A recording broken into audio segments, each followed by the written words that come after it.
তিনটি কাজ বেশি করলে আপনি দিন দিন অসুস্থ হয়ে যাবেন। আপনি শারীরিকভাবে অসুস্থ হয়ে যাবেন, মানসিকভাবেও আপনি অসুস্থ হয়ে যাবেন, আস্তে আস্তে আপনি বিপদে পড়ে যাবেন তিনটি কাজ যদি আপনি বেশি বেশি করেন। এজন্য এই তিনটি কাজ যত দ্রুত সম্ভব আপনি কমিয়ে ফেলবেন।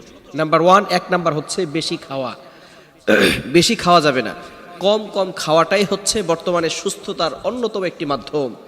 নবীজি সাল্লাল্লাহু আলাইহি ওয়াসাল্লাম ১৫০০ বছর আগে যেটা আমাদেরকে জানিয়ে দিয়েছেন, বর্তমান চিকিৎসা বিজ্ঞান যখন তারা গবেষণা করে দেখলো যে কম খেলে একজন মানুষ বেশি সুস্থ থাকতে পারে, বেশি খেলেই তার ভিতরে অনেক ধরনের রোগ বাসা বাঁধে। বিশেষ করে গরুর মাংস অথবা বিভিন্ন ধরনের এই যে আইটেমগুলো আমরা খাই, যেগুলোতে দেখবেন আমরা মজা করে খাই, অথচ এগুলোর ভিতরে আরও বেশি সমস্যা রয়েছে, মানুষের ভিতরে রোগ বাসা বাঁধতে পারে বেশি। এই জন্য গরুর গোস্ত যেটা আছে এটা কম খান, এই শাক সবজি যেটা আছে এটা বেশি খান। তবে তারপরও প্রত্যেকটা খাবার একটা মাত্রা থাকা দরকার, বেশি খেলেই কিন্তু আপনি অসুস্থ হয়ে পড়বেন।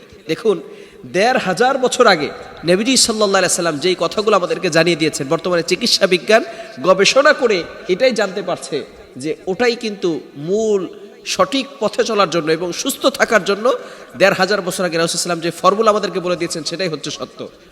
তখন কোনো সায়েন্স ছিল না, কোনো টেকনোলজি ছিল না, কোনো বিজ্ঞান ছিল না, তারপর রাসূল সাল্লাল্লাহু আলাইহি ওয়াসাল্লাম এই ধরনের কথা বলছে। বর্তমানে চিকিৎসা বিজ্ঞান হয়রান হয়ে যাচ্ছে। ১৫০০ বছর আগে কিছুই ছিল না, তারপরও নবীজি সাল্লাল্লাহু আলাইহি ওয়াসাল্লাম এই কথাগুলো বলেছেন। সুতরাং তিনি সাধারণ কোনো মানব নন, তিনি হচ্ছেন মহাসত্য নবী, আল্লাহ হচ্ছেন মহাসত্য। এইগুলো গবেষণা করে অনেক মানুষ মুসলমান হয়ে গেছে, বলেন সুবহানাল্লাহ।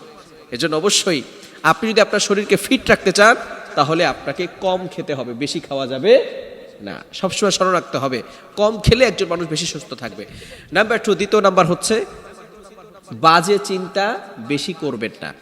যথাসম্ভব আপনি চিন্তা করবেন যে অনেক বাজে চিন্তাকে দূরে সরিয়ে ফেলার জন্য। অনেক সময় আমরা বাজে টেনশন করি, ডিপ্রেশনে থাকি। ফার্স্ট্রেটেড পিপল যারা, ভালো করে শুনেন, মানুষ যারা যখন বেশি চিন্তা করে আর বাজে চিন্তা বেশি করে তখনই কিন্তু আস্তে আস্তে তার হৃদয় মরে যায়, হার্ট দুর্বল হয়ে যায়, সে হার্ট স্টক করে, ব্রেন স্টক করে। কেন?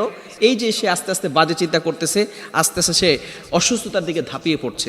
আপনার শরীরকে ফিট রাখার জন্য অন্যতম একটি মাধ্যম হচ্ছে বাজে চিন্তা থেকে দূরে সরে আসুন। বাজে চিন্তা করাই যাবেন, আপনি আল্লাহর উপর ভরসা রাখেন। আল্লাহ পাক রব্বুল আলামিন পবিত্র কোরআনুল কারীমের ভিতরে নিজেই বলে দিয়েছেন, ২৮ নম্বর পারা ১৭ নম্বর পৃষ্ঠা সূরাতুত তালাকের ২-৩ নম্বর আয়াতে আল্লাহ বলেন, ওয়া ইয়াতাওয়াক্কাল আলাল্লাহি ফাহুয়া হাসবু।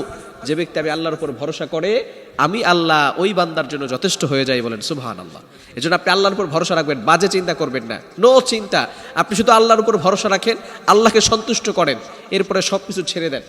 আল্লাহ পাক রব্বুল আলামিনের উপরে ভরসা করে আপনি কাজকর্ম করেন, বাজে চিন্তা করবেন না, তাহলেই কিন্তু আপনি বিপদে পড়ে যাবেন। তৃতীয় নাম্বার হচ্ছে মোস্ট ইম্পর্টেন্ট, অতিরিক্ত রাগারাগি করবেন না। অতিরিক্ত রাগ মানুষকে ধ্বংসের দ্বার প্রান্তে নিয়ে যায়।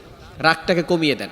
এজন্য রাগটা যখন আপনার নিয়ন্ত্রণে চলে আসবে, আপনি কন্ট্রোল করতে পারবেন, তখনই আপনি কিন্তু একজন সাকসেসফুল ম্যান হিসেবে তৈরি হতে পারবেন। কেননা যাদের রাগ বেশি তারা দেখবেন সফলতা বেশি অর্জন করতে পারে না। এজন্য রাগটাকে দূরীভূত করতে হবে। এই রাগ মূলত আসে শয়তানের পক্ষ থেকে। কার?